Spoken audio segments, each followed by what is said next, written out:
Robots Radio presents... In 2004, director Michel Gondry and star Jim Carrey explored the mystery of memories. In 2020, we returned to Tennessee for a top-shelf offering. The film is The Eternal Sunshine of the Spotless Mind. The whiskey is Jack Daniel's Single Barrel Barrel-Proof Select. And we'll review them both. This is The Film and Whiskey Podcast.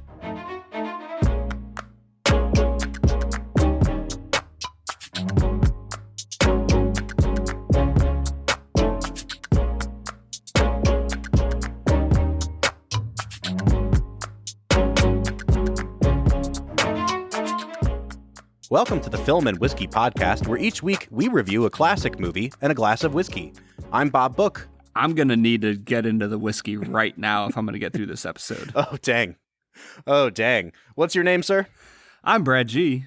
And this week we are looking at the 2004 film Eternal Sunshine of the Spotless Mind. The quote goes, "How happy is the blameless vessel's lot, the world forgetting by the world forgot. Eternal sunshine of a spotless mind, each prayer accepted, and each wish resigned." I want to be a great, big, huge elephant with a huge trunk like that. Clementine! I haven't heard that one. It's lovely. I just thought it would be appropriate, maybe. Brad, it sounds like I can already tell that you did not like this movie. And before you even answer me, I want to give a little background about our podcast. Maybe this is the first time you've ever tuned in to the Film and Whiskey Podcast. The whole conceit of this podcast is that I grew up watching tons and tons of movies. I'm a huge movie nerd.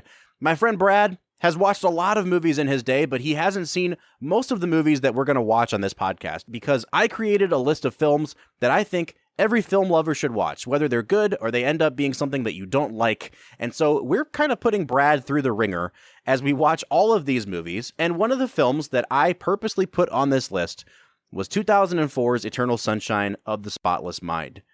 Brad, initial reactions. Well, you did not like this movie? First off, I want to say that you make it sound like I'm an uncultured swine, and I just want to want to remind Film and Whiskey Nation that I gave The Tree of Life a 9.5 out of 10. So it's funny you say that, Brad, because this movie that we're reviewing today is actually one of, I'd say, like 5 movies on the whole list that I have been most excited to hear what you think about. Not that I thought you were going to like it necessarily. But when we did The Tree of Life, it was like our 8th episode ever, I think. And I was like, Brad is going to hate this movie with a burning passion. And over the course of that episode, we really hashed out some of like the deeper themes of that movie. And you kind of came to a place where you were like, okay, I am okay with this like really artsy cinema. And ever since that movie, I've never really been able to predict what you're going to think of some of the films on this list. And so Eternal Sunshine is one of these ones that I was like, it's out there, it's surreal, it's funny at parts, it's really sad and depressing and a downer at parts. Brad might love this movie, or he might really, really hate this movie. So I'm excited to talk about it today, Brad. Bob, I have 2 things to say to all that. First off, I'm glad there's still some mystery in our relationship. I agree. Second off, I think my biggest frustration with this movie, and this is honestly like my biggest indictment, is that it's just boring. It's not an entertaining film in any way. It doesn't cause me to think more deeply about the world around me. It's just kind of a boring movie that doesn't really take me anywhere. And I get to the final scene in the movie, and in my head, I'm just thinking to myself, man, if they just had open conversations during their relationship, they would have been able to avoid all this crap. Yes, that's Brad. All right, we're going to get into it because I think you're missing the point of the movie already. But before we get there, we got to go to one of our standard segments, our favorite segment, which is called Brad Explains. And this is where Brad breaks down the plot of the movie that he's just watched, sometimes for the first time. Brad, I'm going to ask you to refrain as much as possible from giving us a snarky Brad Explains. But please walk us through the plot of this movie as best as you can. The Eternal Sunshine of the Spotless Mind is a movie about two people, played by Jim Carrey and Kate Winslet, who have had I would say, a few years long relationship. They don't really give an exact timeline, but it seems like they've dated for a few years. And they have a bad breakup. And after this breakup, Kate Winslet, who's a bit of an impulsive, decision maker, decides to erase her memory completely of Jim Carrey. And in doing this, Jim Carrey runs into her, realizes that she has no memory of him with the help of some friends, and he decides to also erase his entire memory of her. But in the process of having his memory erased, he realizes that he doesn't want to forget her. And so he tries to hide her in the recesses of his mind, in old memories of him as a child or a teenager. And through this process, he begins to know her more, he gets to know her better, and by the end of it, he is able to implant a bit of her in his brain so that he can reconnect with her in the real world. They reconnect, realize that there's a need for open communication, and seemingly at the end of the movie, they resume their relationship. That was a really good summary of the movie, Brad. Thank you for breaking that down like that. Thanks, man. I just want you to know that I actually do watch these movies. I'm really glad to hear that. I'm glad I'm not the only one. So this movie comes out in 2004. It's released by Focus Features. If that sounds familiar to you, it's because, well, A, they're a major producer of indie films, but also because just a few weeks ago, we talked about Lost in Translation, which was also a movie that was released by Focus Features just a year before. And I do see like a lot of similarities in what you're talking about, Brad, and how this movie, it definitely takes its time. Like it has a rhythm of its own. It's definitely like there's some parts where it's cut really quickly. There are other parts where it's kind of jumping around in time and you're not sure what's going on. But it's unconcerned with the rhythms, I think. And I couldn't help but think about some of the comparisons to Lost in Translation because that was a really apparently very popular indie movie from the early 2000s. And I think this one is even more so. I think, and my experience might just be unique or like an anecdote or whatever, but I think if you asked around to people our age, this is one of those movies that it wasn't a huge success at the box office, but like everyone I know of a certain age has seen this movie, it seems like. And it seems to have really resonated with people in our age group, Brad. I don't know, were you familiar with this movie before you watched it this time around? Yeah, I had heard of the movie. It's been on Netflix for a little while. I don't think it's on there anymore. But it's one of those movies that I saw previews of, and I was like, oh, that looks kind of interesting. Like, the idea of erasing somebody completely from your memory, that is an intriguing premise. So yeah, sure, I had heard of it, I knew the premise, and I was intrigued by it. But then I watched it, and I realized that it's just not a good movie. All right, so we're going to get into that in a second. But I want my first point against you to be this, Brad. I'm really surprised that you were bored by the movie. I think, if anything, I was expecting you to say, like, I was confused by the way it jumped around in time, or I didn't like the sort of surrealistic elements to it. This movie was written by a guy named Charlie Kaufman, who's become a really famous writer in Hollywood. He only produces, a script every few years, and they're always these really trippy, mind-bending kind of movies. He first became really famous for his script for the movie Being John Malkovich back in 1999, and then he did Adaptation, which won some Oscars, and then he did this movie. And this is probably, I'd say to this day, his most famous and probably his most well-regarded script. And it really is a mind-bender of a movie. When you think about just like the plot of the film, you're inside of somebody's mind watching his memories play out. And all you get to know about his relationship with this girl, Clementine, is played through the memories that you're watching fall apart around them because the memories are being erased. And so sometimes the characters in the memories play out like people in a memory would, and then all of a sudden they'll kind of become autonomous and they'll realize, oh, this memory is disappearing, we have to run away. And it's just this really crazy, trippy, surreal movie for a good portion of the film. And so I'm kind of surprised, Brad, that you would say that you were bored with it. So, like, fill me in a little bit. What bored you about this film? honestly, like the tricks and, things that they use to keep your attention had nothing to do with the plot in my mind. Like the plot of this movie is that two people weren't super well suited for one another and they didn't communicate well. And so they broke up with each other. Like that's normal life. That's okay. And I just watched this movie, and throughout the entire thing, as they delve into his memory, and you also see the people who do the memory deleting, you see a little bit into their lives and what they're all about. I just wasn't interested. The start of the movie, you see the two of them interacting, and very quickly I realized, oh, that's like at the end of the movie, chronologically speaking, even though they showed it at the start. So like I realized right away that they were messing with the timeline as far as what the audience was seeing. So I honestly, for me, the movie was just two people who don't communicate well, and that's not very interesting to me. Jim Carrey's edgy because he has some mental issues, and Kate Winslet is edgy because she's super needy and impulsive and dyes her hair different colors. That's not interesting to me. It doesn't have any allure for me. It doesn't draw me in. And so the whole movie was just watching them be kind of ridiculous, and it didn't feel like there was any sense of growth in the characters. Wow, I'm really surprised that you say, like, I feel like I can get on board with like some of what you say, and then you say something else. Like, I'm really shocked that you say something like there wasn't any growth in the characters, because even though, like, you hit the nail on the head, the movie is about people that don't communicate with each other. And I think it's a commentary on how we all have terrible memories, and we all have things in our lives that we regret. And maybe that is something like a bad relationship, someone dying, someone leaving us. And I think what Charlie Kaufman's trying to say with the script is just like, it's better for us to have the hurt, it's better for us to have the regret, and it's better for us to have the memories, because that helps us grow and that helps us become better people. And I think you're absolutely right, Brad.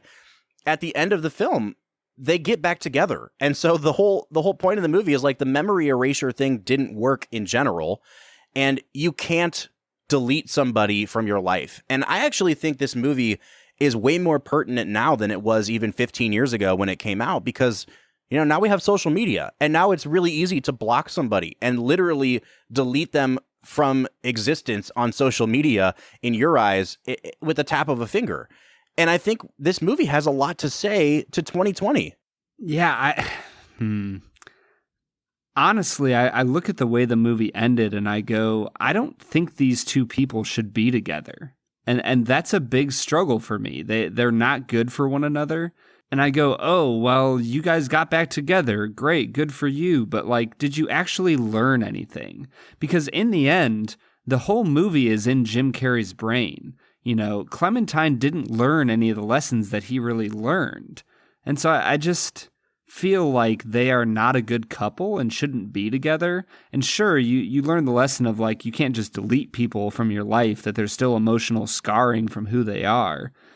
But was it worth it? But was it worth it? Yeah. So I'm really happy you say that, Brad, because I think for me, this is why this movie is brilliant, because I think there's two ways to interpret the ending. I think there's the really romantic way to interpret the ending. And that final scene you get between Joel and Clementine in the hallway, when she says stuff like, I'm gonna let you down. I'm gonna hurt your feelings. We're gonna be right back here again. And he just shrugs his shoulders and says, okay. I'm not perfect. I can't see anything that I don't like about you. But you right will. Now, I can't. But you will. You will think of things. And I'll get bored with you and feel trapped, because that's what happens with me. Okay.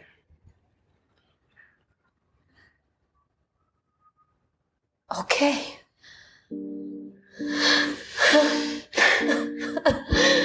Okay.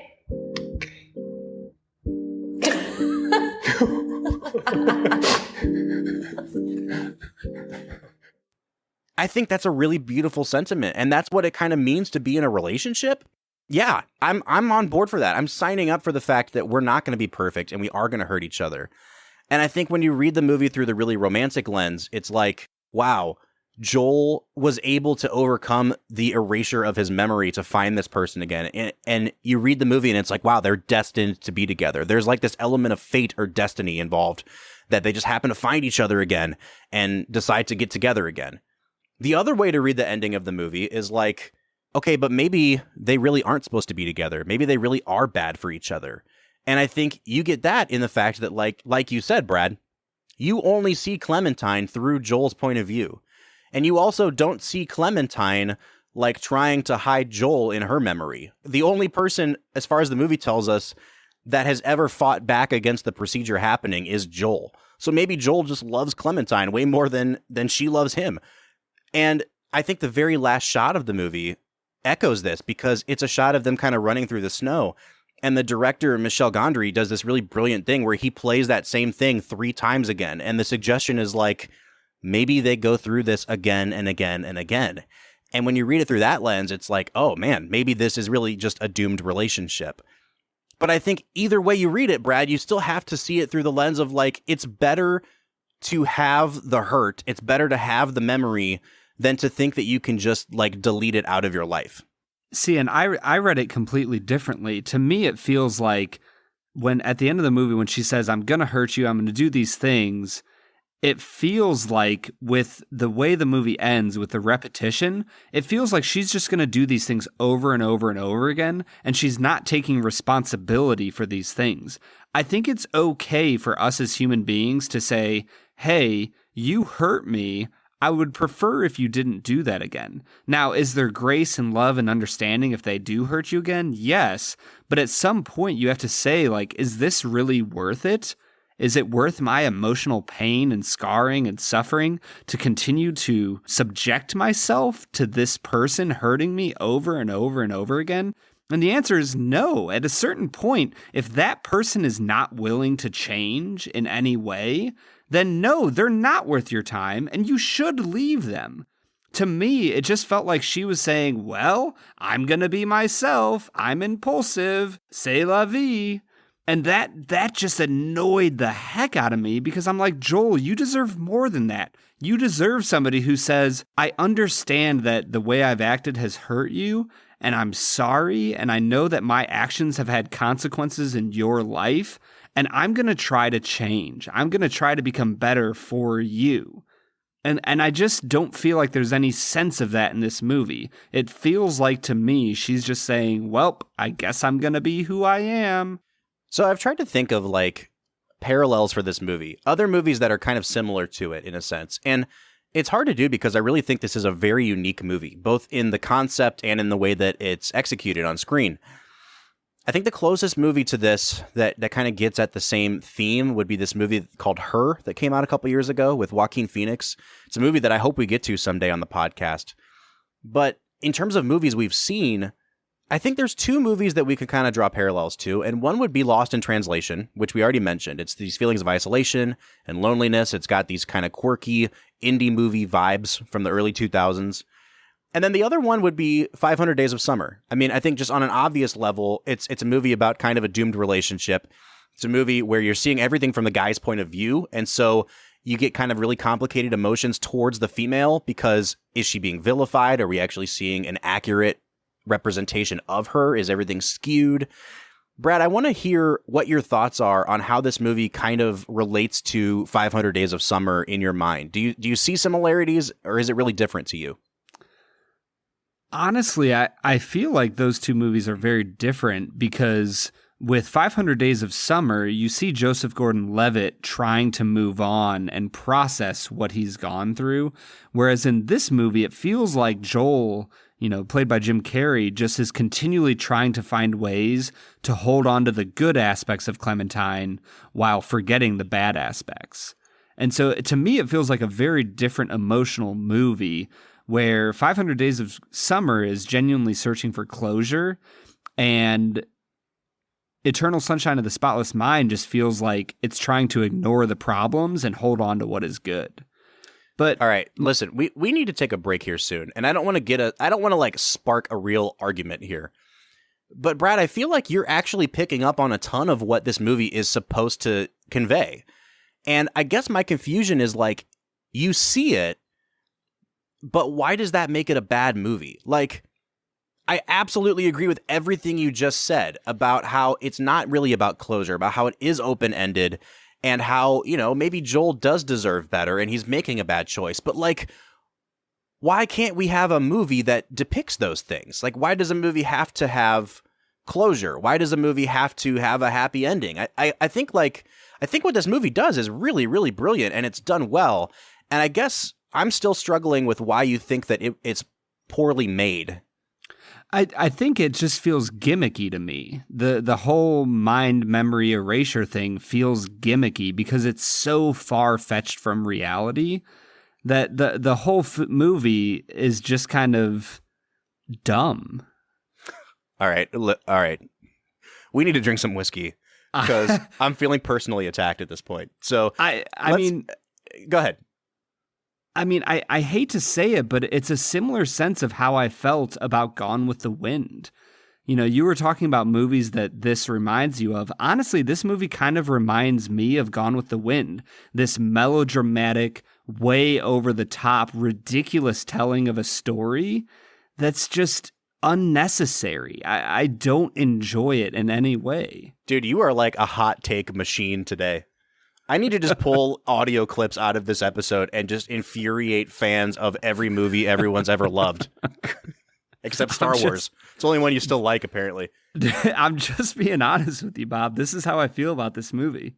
All right, man, let's take a break. Let's try this Jack Daniel's Single Barrel Select so that I can fuel myself to get through the rest of this episode. What do you say? Let's get to it.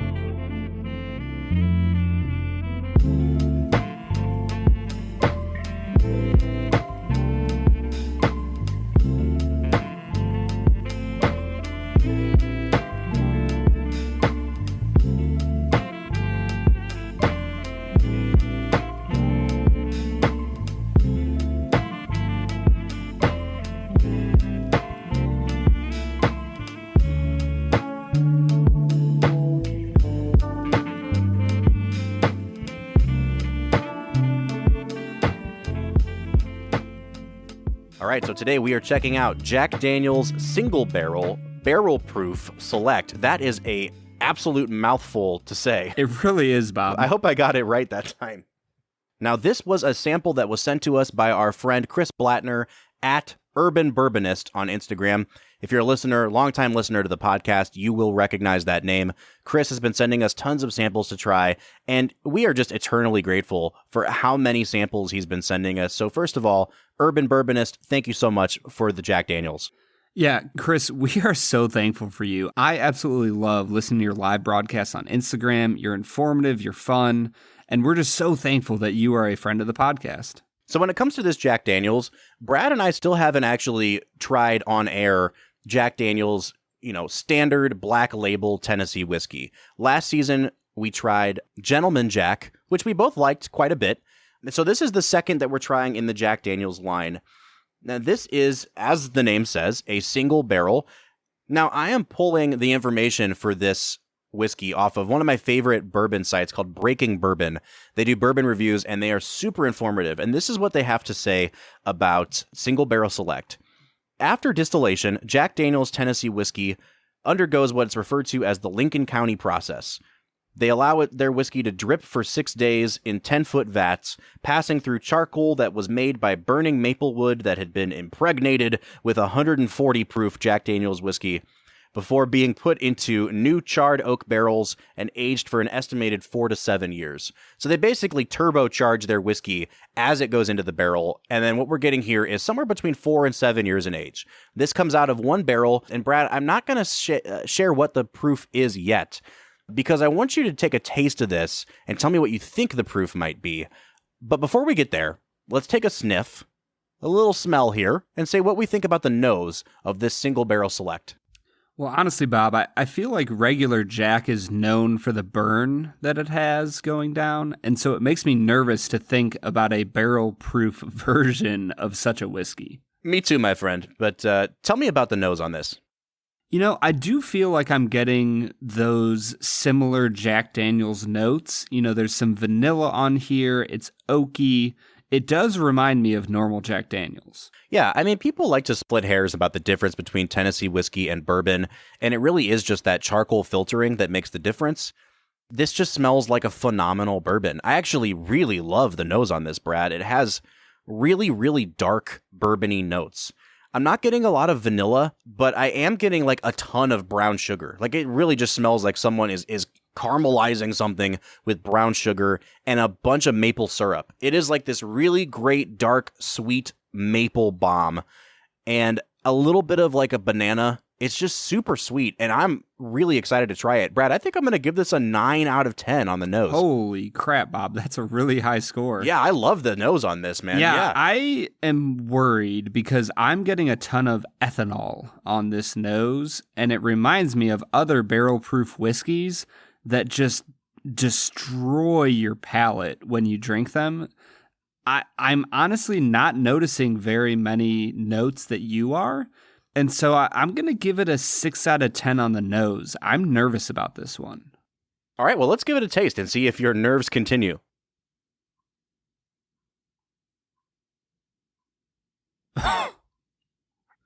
Wow. My tongue is tingly. That's actually a really good word for what's going on when you take a sip of this. Yeah, I will say, beginner's tip for drinking barrel-proof bourbon, give yourself a good deep breath before you take a sip. It kind of prepares you so that you don't need to breathe really quickly right after you take a sip, which can kind of mess up the process. So take a nice deep breath, give it a second, take a sip of that whiskey. Otherwise, it can go down the wrong pipe and ruin the rest of the drink for you. This one is interesting. I'm noticing those maple notes that you're talking about. Those came out pretty strongly. But outside of that, I feel like I got a little bit of vanilla, but it's mostly tingly. This is a very high proof whiskey. And Bob, I'm going to wager a guess that this is the highest proof whiskey we've ever had on the podcast. So, Brad, as we're talking, I'm actually messaging with Urban Bourbonist on Instagram because I wanted to get some feedback from him on what it is we're drinking right now. Because when I looked on the Jack Daniel's website, it said that the single barrel select was actually only 94 proof. And I drank this, and this is like beating me up from the inside. And I'm like, there is no way this is 94 proof. How is that possible? And he's confirming to me now this is, in fact, a barrel-proof version of the single barrel select.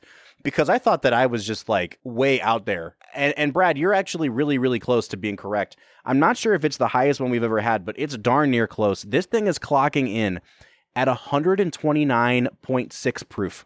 Holy crap. Yeah, this is a heck of a whiskey as far as the alcohol proof.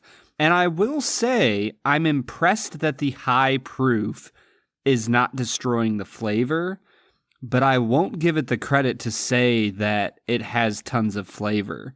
I'm really struggling to pick up different notes because my tongue is just getting destroyed by this, not in a negative way, but it's a bit of a struggle to get past that ethanol. Yeah, man, I'm not going to lie. It's destroying my tongue in a negative way. This is like, it's very spicy. Tingly is a really good word. And then you go to swallow it, and it's like, it's hanging around. And it's almost like it's forming like a block in my chest. It's just not going away. There's not a lot of actual taste on this. That's the thing that's really bothering me. After that really sweet, really great nose, it's sweet, but it's not distinctive. It just kind of tastes a little sugary, and then there's no subtlety to it. There's no flavor that lingers. It just burns a lot. I'm going to give it a 5 on the taste. I think I'll give it a 6.5 on taste because I was so nervous about it up front. I actually think there's more taste here than I thought there would be.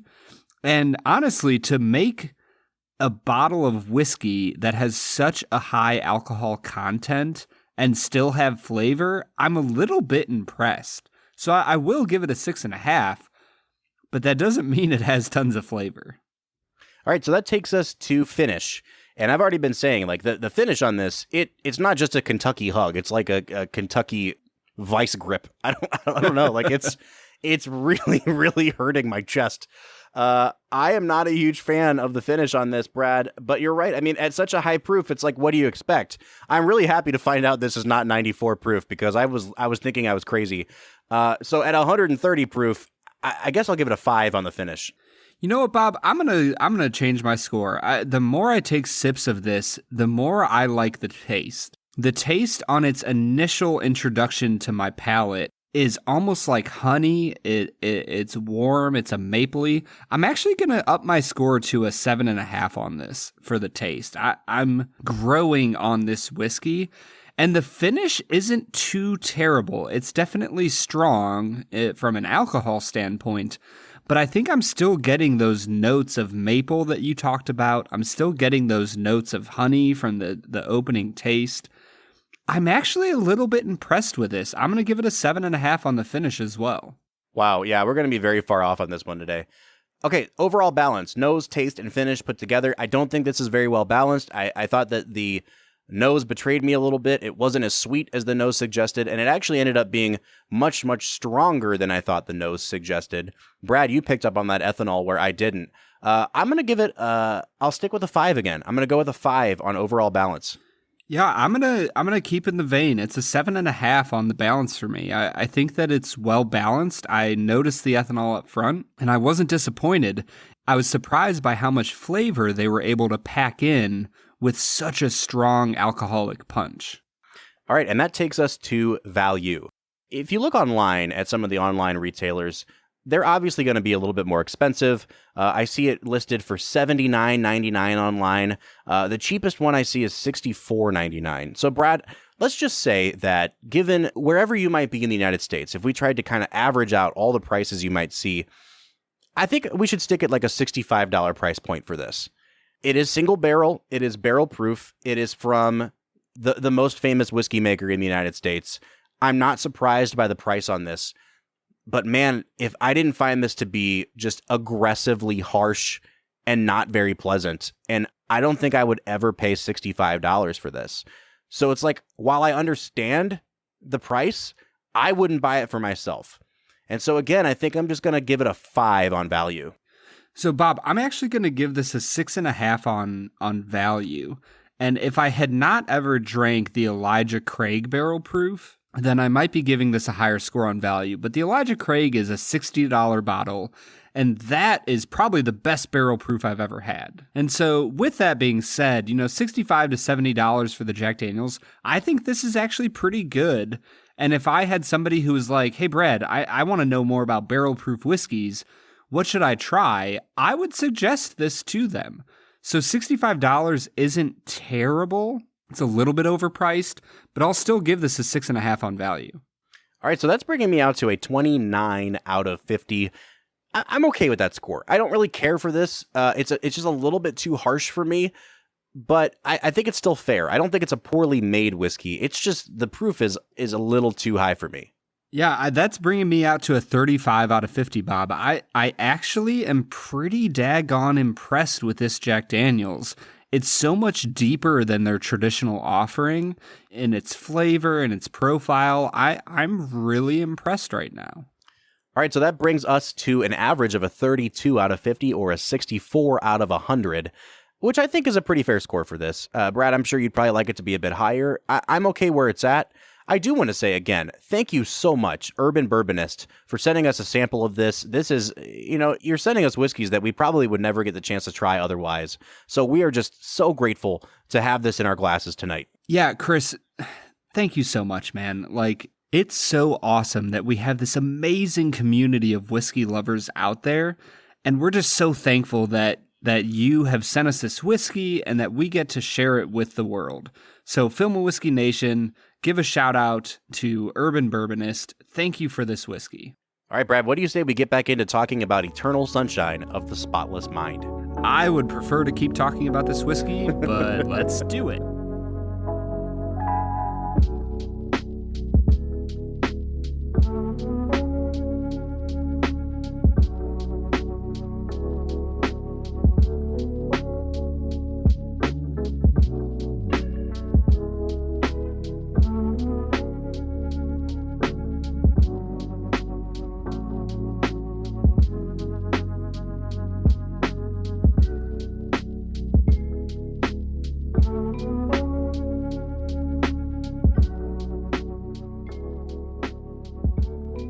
All right, so that was Jack Daniel's Single Barrel Barrel Proof Select.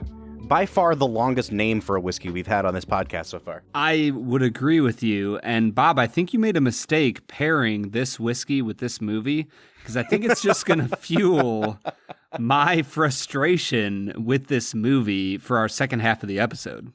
I can't imagine what this must look like in someone's like Apple Podcast player. It probably like breaks the number of characters you're allowed to have in an episode name. All right, so Brad, you don't like this movie. I like this movie a lot.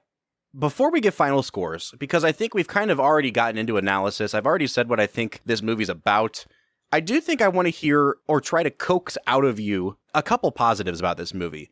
So I want to talk about the performances really quickly, because I really think that Jim Carrey is absolutely phenomenal in this movie, playing against type. I think that, you know, he can be sarcastic, he can be like really downtrodden and timid. He's afraid in moments, he's angry, he's funny. I wish you'd stayed. I wish I'd stayed too. Now I wish I'd stayed. I wish I'd done a lot of things. I wish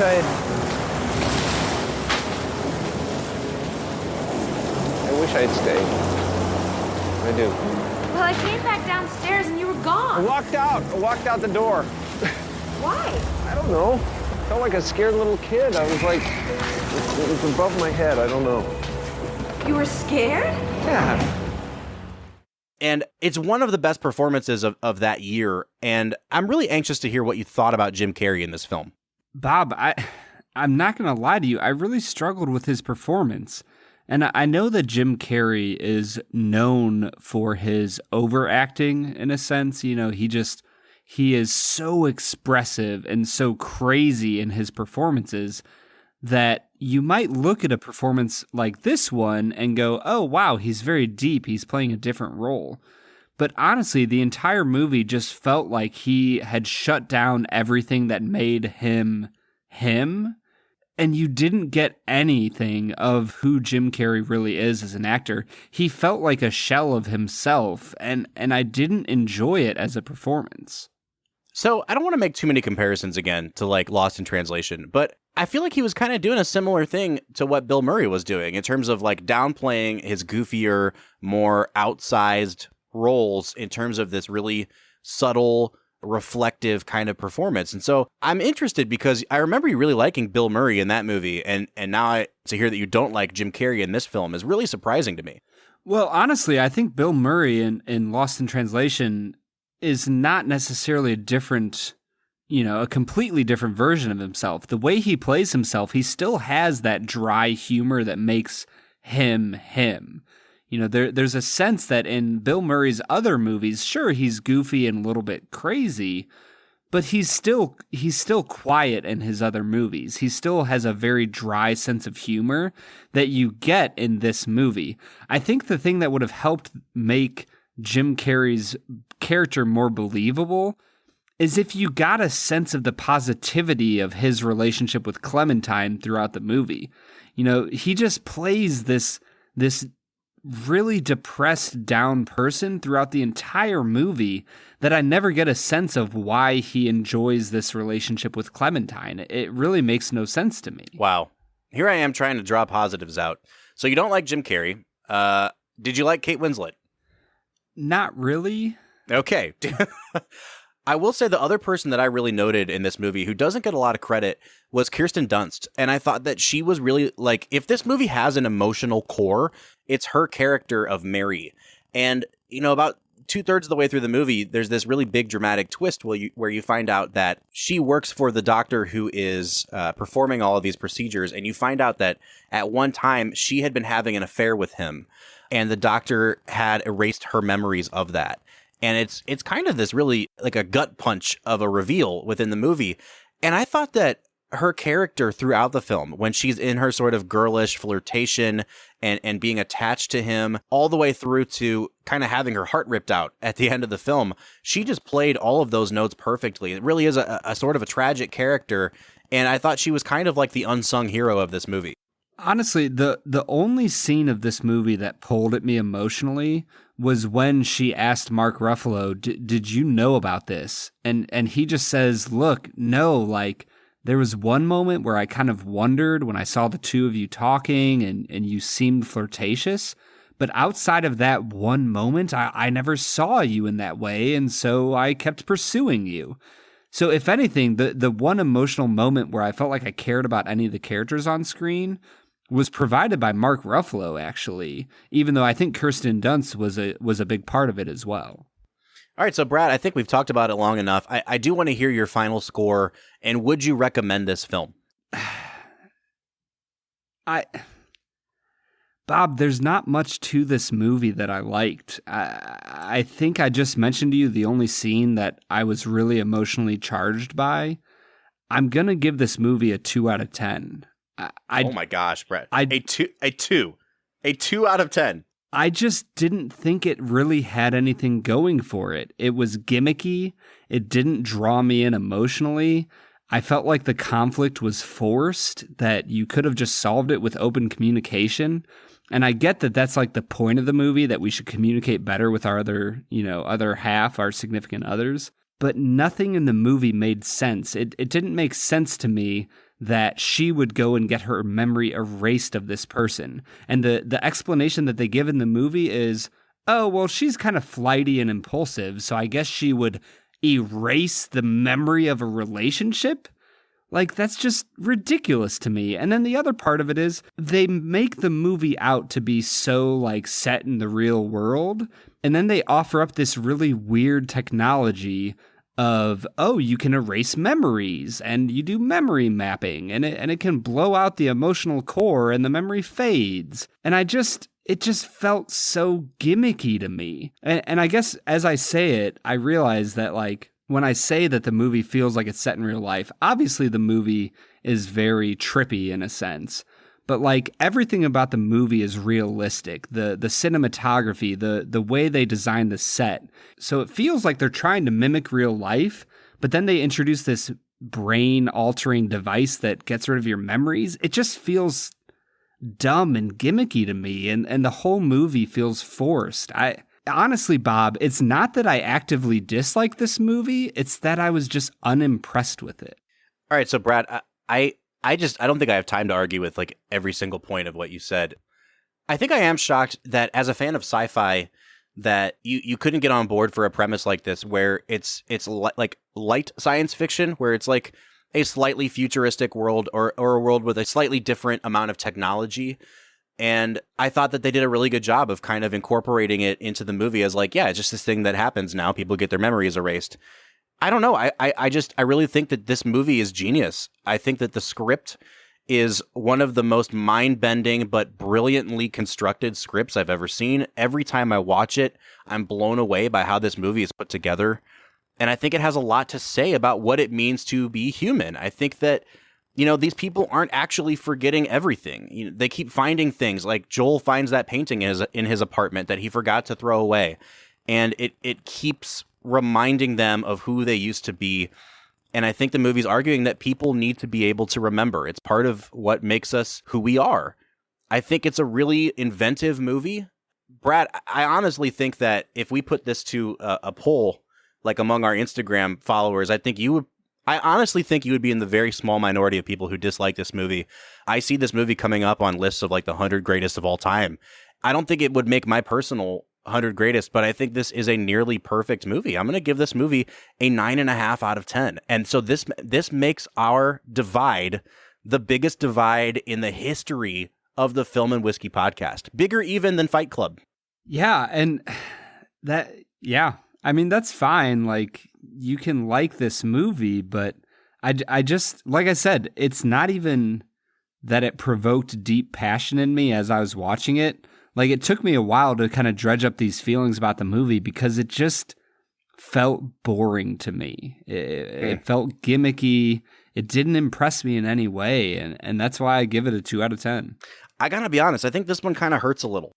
I feel like you're getting a lot of it, and it's still not working for you. And that's what makes it hard, because I think for a lot of us who really love this movie, like it just works for us. And I think maybe this is how you probably felt when I didn't like Fight Club a little, you know? It's like, it's got to be hard to dislike a movie that much that is so kind of beloved by such a large group of people.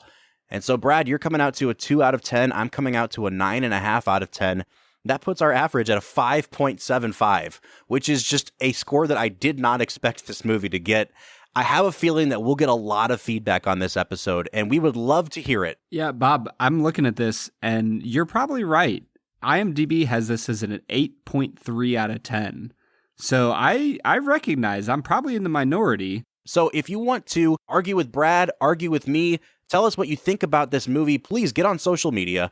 You can find us on Facebook, Twitter, or Instagram at Film Whiskey with an E.